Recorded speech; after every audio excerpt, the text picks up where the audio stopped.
আপনার মোবাইলে গুরুত্বপূর্ণ একটা কাজ করছেন, তখন অন্য একটা ফোন থেকে আপনার ফোনে কল আসছে, তখন আপনি সেই কলটা রিসিভও করতে পারছেন না, কেটে দিতেও পারছেন না। এমন সময় আপনি কি করবেন? এই টপিক নিয়ে আজকে আপনাদের সাথে আমি আলোচনা করব। তো আপনার সিম চালু থাকবে, কিন্তু যে কেউ কল দিলে বন্ধ বলবে। আপনি কল দিতে পারবেন, ইন্টারনেটও চালাতে পারবেন, শুধুমাত্র একটি কোড ডায়াল করে। সেই কোডটিতে ডায়াল করার জন্য প্রথমে আপনাকে আপনার কল লক্সটি ওপেন করতে হবে। কল লক্সটি ওপেন করার পর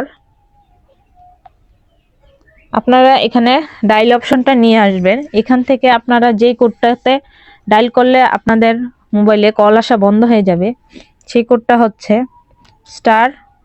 *21*।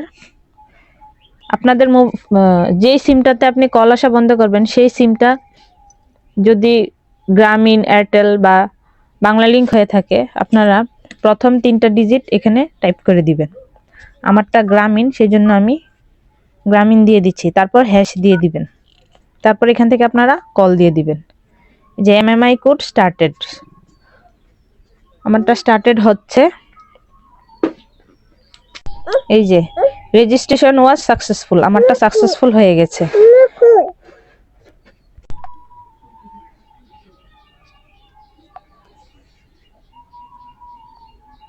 এখন আপনারা এটা কিভাবে আবার বন্ধ করবেন?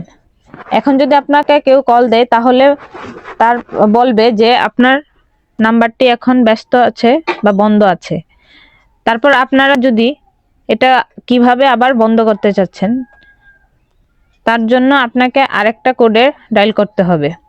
তার আগে আপনি যদি ভিডিওটি ফেসবুক থেকে দেখে থাকেন, তাহলে একটা ফলো দিয়ে দিবেন, আর যদি ইউটিউব থেকে দেখে থাকেন, তাহলে সাবস্ক্রাইব করে রাখবেন। এখন যে কোডটি ডায়াল করলে আপনার এটা আবার চালু হয়ে যাবে, সেই কোডটি হচ্ছে #21#। এই নাম্বারে আবার কল দিয়ে দিলে আপনার এমএমআই কোড ডিসেবল হয়ে যাবে। ডিসেবল হয়ে গেলে আপনার মোবাইলে আবার আগের মতন কল আসা স্টার্ট হয়ে যাবে। এই যে এখন চলে এসেছে আমারটা, সার্ভিস হ্যাজ বিন ডিসেবল। এভাবে আপনারা আপনাদের মোবাইলে কিছুক্ষণ সময়ের জন্য কল আসা বন্ধ করে দিতে পারবেন। আর আপনারা তখন কল দিতে পারবেন, ইন্টারনেটও ইউজ করতে পারবেন, কিন্তু অন্য ফোন থেকে আপনাদের মোবাইলে কল আসা কিছুক্ষণ সময়ের জন্য বন্ধ করে রাখতে পারবেন।